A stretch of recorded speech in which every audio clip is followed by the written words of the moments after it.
Antes da chegada dos portugueses, nosso país era povoado absolutamente por indígenas, sendo eles de tribos diferentes.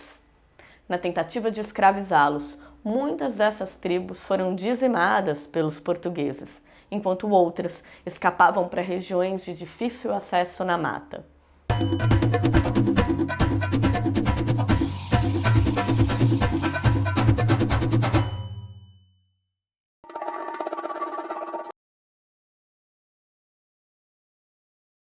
Portanto, a cultura indígena tem muita influência na sociedade brasileira, desde sempre, da culinária até o artesanato, passando por hábitos, ensinamentos sobre plantas medicinais e até mesmo na arte. Alguns exemplos da influência indígena na cultura brasileira incluem objetos e ações simples, como deitar em redes e preparar pratos como tapioca e pirão de peixe. A influência na língua portuguesa, como o tupi-guarani, e o artesanato de palha e cipó, fabricação de utensílios de cerâmica e comidas feitas com milho, frutas como cupuaçu e, é claro, a mandioca, que é nativa da América do Sul. Ingredientes como esse, o feijão, o milho, a banana e o peixe, serviram de inspiração para a criação de pratos como o cuscuz paulista, o afogado, a paçoca de carne e o feijão tropeiro. No campo da arte, temos o caiapó, que é uma dança típica da região sudeste e que tem influência indígena na etnia caiapó. A história da dança se passa em torno da morte do curumim, menino indígena pequeno da tribo que é atacado pelo homem branco. Para voltar à vida, o pajé entra em ação com artes mágicas, baforadas de fumo e mímicas, tendo sucesso na dança ritualística com o curumim voltando à vida. O Sudeste conta com forte influência na literatura ameríndia, já que a primeira escritora indígena, Eliane Potiguara, nasceu no Rio de Janeiro. Reconhecida internacionalmente, inspirada pelo método de Paulo Freire, ela começou publicando jornais que mostravam boletins e cartilhas de alfabetização indígena e, posteriormente, ela lançou também os seus livros.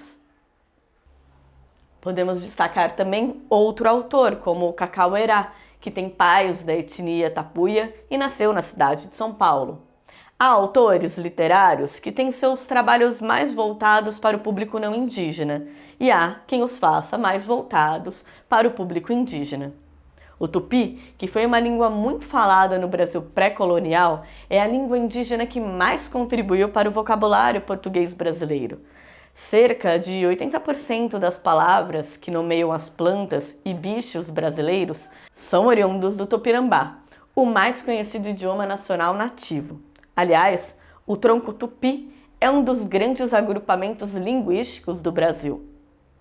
Os índios é quem deram nomes aos animais, como a capivara, o tamanduá, a cutia, o pirarucu, o jabuti, entre diversas frutas, como o cacau e o cajá.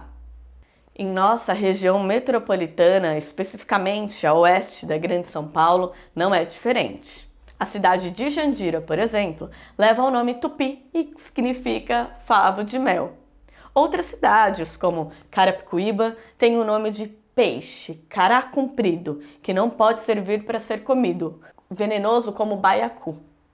Itapevi é uma pedra chata e lisa. Cotia, ponto de encontro. Barueri, coisa que treme. Pirapora, salto do peixe. E Parnaíba, grande rio não navegável. Por aí já temos uma noção do que essas cidades representavam antigamente. Além, é claro, do nosso rio Tietê, o rio volumoso.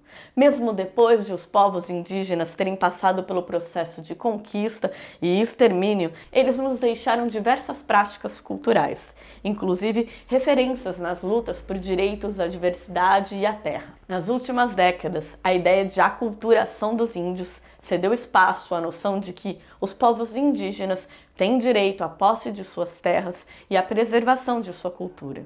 Já na Constituinte, os índios se tornaram protagonistas na luta democrática pelos seus direitos, e desde então houve significativa demarcação de terras indígenas. A população indígena vem aumentando, Mas os conflitos, devido à expansão da fronteira agropecuária e às atividades ilegais do garimpo e extração de madeira, principalmente na Amazônia, continuam. A Constituição determina, entre outras coisas, a partir do artigo 231, é reconhecido aos povos indígenas direitos originários sobre as terras que tradicionalmente ocupam, sendo de responsabilidade da União demarcá-las, protegê-las e fazer respeitar todos os seus bens. As terras tradicionalmente ocupadas pelos povos indígenas destinam-se à sua posse permanente, sendo exclusivo a eles o usufruto das riquezas do solo, dos rios e dos lagos nelas existentes. O aproveitamento dos recursos hídricos, incluídos os potenciais energéticos, a pesquisa e a lavra das riquezas minerais em terras indígenas só podem ser efetivadas com autorização do Congresso Nacional. Mesmo sendo determinações básicas amparadas pela Constituição, há uma constante violação em relação a elas. Isso porque muitas das demarcações previstas ainda não aconteceram em sua totalidade.